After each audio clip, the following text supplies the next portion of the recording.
نحمدہ ونصلی علی رسولہ الکریم۔ حضرات، اس دور میں جہاں پر مال و دولت کے لٹیرے گھوم رہے ہیں، وہاں پر عقیدہ اور ایمان کے لٹیرے بھی اچھی تعداد میں گھوم رہے ہیں۔ اس لیے وہ ایمان اور وہ عقیدہ جو آپ کی اس دنیا سے لے کر کے آخرت تک کا سب سے قیمتی سرمایہ ہے، اس کے لیے ہمیشہ سنجیدہ رہیے کہ کون شخص کس طرح کے عقیدے کی باتیں کر رہا ہے، اور کبھی بھی اس بات کو یاد رکھیں، یضل بہ کثیرا ویہدی بہ کثیرا، سورہ بقرہ کی آیت ہے کہ اسی قرآن کے ذریعے سے لوگ گمراہ بھی ہوتے ہیں اور اسی قرآن کے ذریعے سے لوگ ہدایت بھی پاتے ہیں۔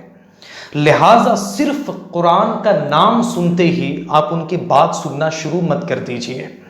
کیونکہ قرآن کے ذریعے سے ہی لوگ آج گمراہ بھی کر رہے ہیں قرآن سنا کر کے، اور یہی قرآن وہ ہے جس کے ذریعے سے لوگ ہدایت بھی پا رہے ہیں۔ اس بات کو یاد رکھیے، میرے رسول نے فرمایا تھا کہ 73 فرقے ہوں گے جن میں 72 جہنمی ہوں گے، اور صرف ایک فرقہ ناجیہ ہوگا جو جنتی ہوگا، اور ان 72 فرقوں کے پاس امام ہیں، خطیب ہیں، پیشوا ہیں۔ اگر یہ بھی قرآن اور احادیث مبارکہ کی باتیں کریں،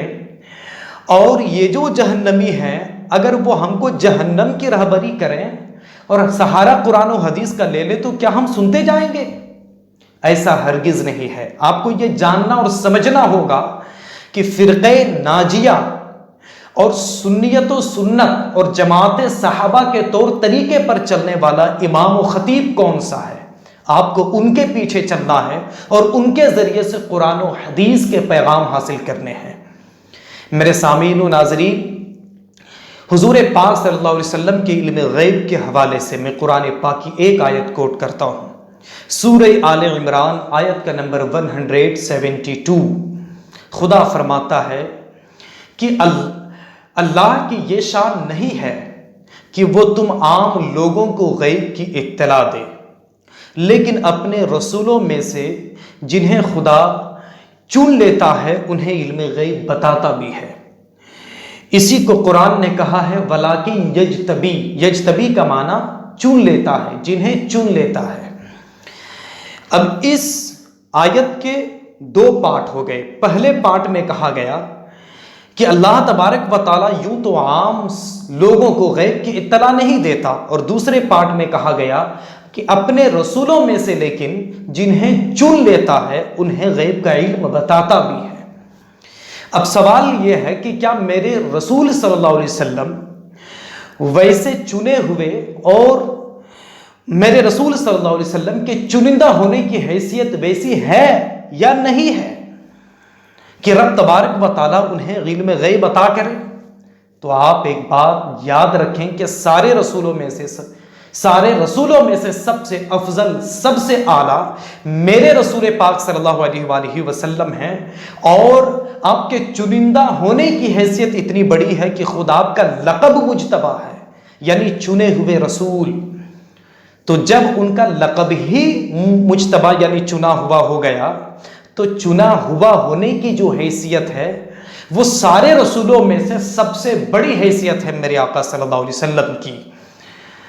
اور رب تبارک و تعالیٰ فرماتا ہے کہ میں انہیں علم غیب کی اطلاع دیتا ہوں، میں انہیں علم غیب بتاتا ہوں۔ یہاں پر کچھ لوگ یہ اعتراض کریں گے کہ قرآن میں ہے اطلاع دینا، یعنی انفارمیشن دینا،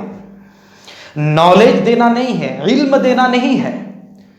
تو ایک بات آپ مجھے بتائیے، کچھ تو عقل کے ساتھ انصاف کرتے ہوئے، کہ کیا انفارمیشن یہ نالج کا سورس نہیں ہے؟ ایک سوال کا جواب دیجئے۔ اس وقت ہندوستان میں کووڈ پھیل رہا ہے، چاروں طرف پھیل رہا ہے۔ آپ نے کسی سے پوچھا کہ ابھی اس مہاماری میں مرنے والوں کی تعداد کتنی ہوئی؟ کیا آپ کو اس کا نالج ہے؟ اسی جگہ پر کوئی دوسرا آدمی آئے اور کہے کہ اس ہندوستان میں کووڈ کے تحت مرنے والوں کی تعداد کتنی ہوئی، کیا آپ کو اس کا انفارمیشن ہے؟ اب آپ مجھے بتائیے کیا اس نالج اور اس انفارمیشن میں کوئی کنٹرڈکشن ہے، کوئی ٹکراؤ ہے کہ جہاں پر نالج ہوگا وہاں پر انفارمیشن نہیں، اور جہاں انفارمیشن ہوگا وہاں پر نالج نہیں؟ ماں کے پیٹ سے جب بچہ پیدا ہوتا ہے تو چوطرفہ تجربات اور انفارمیشنز کو حاصل کرنے کے بعد وہ دھیرے دھیرے سیکھ لیتا ہے، کبھی ٹیچر اور کبھی دوسروں سب سے، اور ان سب چیزوں کے بعد وہ ایک ایجوکیٹڈ پرسن ہو جاتا ہے۔ اب میں عرض کروں کہ خدا نے بتا دیا کہ میں نے غیب کی اطلاع عطا کی، اور آپ نے یہ بھی جان لیا کہ اطلاع یہ علم کے بغیر نہیں ہے، بلکہ اطلاع وہ علم کے ساتھ ہے کہ اطلاع بولا جائے تو وہاں پر علم ہو ہی جاتی ہے مراد۔ اب ہو سکتا ہے کہ کچھ لوگ یہ اعتراض کر دیں کہ یہاں پر جو غیب ہے، جو چھپا ہوا ہے، یہ تو رب تبارک و تعالیٰ نے جو بتا دیا میرے رسول صلی اللہ علیہ وسلم کو، تو چھپا ہوا کہاں رہا؟ جب چھپا ہوا نہیں رہا تو ان کو علم غیب جاننے والا، یعنی غیب کا علم والا رسول اعظم صلی اللہ علیہ وسلم کو کیوں کر بولا جائے گا؟ تو میں جواب دوں، ٹھیک ہے، اپنے سوال پر آپ قائم رہو۔ آپ یہ کہہ رہے ہو نا کہ غیب رسول پاک صلی اللہ علیہ وسلم کو اس لیے حاصل نہیں کیونکہ میرے رسول کو تو خدا نے خبر دی ہے، اس لیے ظاہر ہو گئی، اس لیے وہ غیب نہیں رہا۔ تو مجھے بتاؤ، کیا وہ ساری چیزیں جن کے بارے میں کہہ رہے ہو کہ رسول پاک صلی اللہ علیہ وسلم پر ظاہر ہے اس لیے وہ غیب نہیں رہا، وہ چیزیں خدا کے لیے ظاہر ہیں یا نہیں ہیں؟ اور وہ چیزیں جب خدا کے لیے بھی ظاہر ہیں تو وہ چیزیں کیا خدا کے لیے بھی غیب نہیں رہی؟ پر تم تو مانتے ہو کہ نہیں وہاں پر غیب رہا۔ اس کا مطلب یہ ہے کہ غیب کی تعریف صحیح سے نہیں کر سکے۔ تفسیر کبیر میں جو غیب کی تعریف ہے وہ یہ ہے کہ جو چیزیں تم عام لوگوں کی نظروں سے چھپی رہیں وہ چیز غیب ہے، جیسے جنت ہے، دوزخ ہے، لوح ہے، کرسی ہے، عرش ہے، قلم ہے، معراج ہے، یہ ساری چیزیں ہماری نظروں سے چھپی ہیں، مگر یہ چیزیں رسول اعظم صلی اللہ علیہ وآلہ وسلم کے سامنے بھی ظاہر تھی، اور رب تبارک و تعالیٰ کے سامنے میں تو پہلے ہی سے ظاہر ہے۔ تو خدائے پاک کے ان چیزوں کے علم کو بھی علم غیب کہتے ہیں، اور رسول پاک صلی اللہ علیہ وسلم کی ان چیزوں کے بھی علم کو بھی علم غیب کہتے ہیں، مگر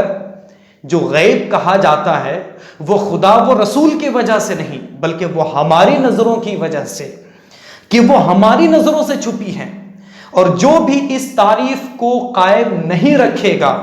وہ توحید اور رسالت کے بیچ میں فرق نہیں کر پائے گا، وہ معبود اور عبد کے بیچ میں وہ فرق نہیں کر پائے گا،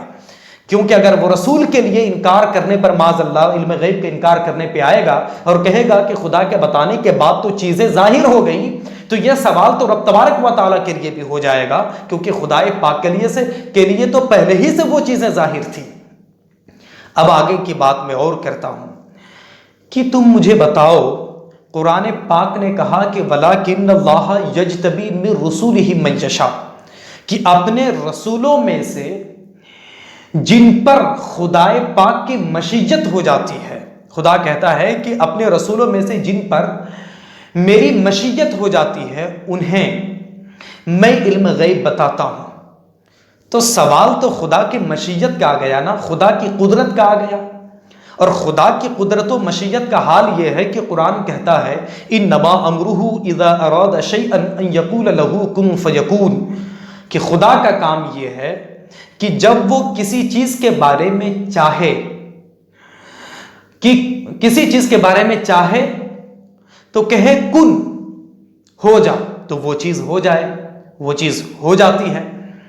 تو رب تبارک و تعالیٰ کی مشیت سے یہ زمانہ بنا، خدا کے حیطِ قدرت سے باہر تو کائنات کی کوئی چیز نہیں ہے نا۔ رب تبارک و تعالیٰ محال چیزوں کے سوا تو سب کچھ کر سکتا ہے۔ اگر یہ بات حق ہے تو رب تبارک و تعالیٰ کیا علم غیب اپنے مصطفیٰ کو اپنی مشیت سے بتانے کے بارے میں خود خدا فرما رہا ہے؟ جب بات خدا کی مشیت کی آ گئی تو تم بندہ ہو کر کے ہوتے کون ہو اس کا انکار کرنے والے؟ لہٰذا رب تبارک و تعالیٰ کی مشیت کو اور قدرت کو اگر مانتے ہو تو یہ بھی مانو نا کہ خدا نے اپنی مشیت اور قدرت سے مصطفیٰ صلی اللہ علیہ وآلہ وسلم کو علم غیب عطا فرمایا ہے، اور جنہیں بھی چنتا ہے انہیں عطا فرماتا ہے، جن رسولوں کو چن لیتا ہے انہیں علم غیب بتا دیتا ہے۔ یہ بات قرآن پاک کی اس آیت سے ثابت ہو گئی، واضح ہو گئی۔ لہٰذا علم غیب جو مصطفیٰ صلی اللہ علیہ وسلم کے لیے ثابت ہے، اس کو کوئی بھی شخص جو رب تبارک و تعالیٰ کا بندہ ہونے اور مومن ہونے کا اقرار کرے نہیں جھٹلا سکتا۔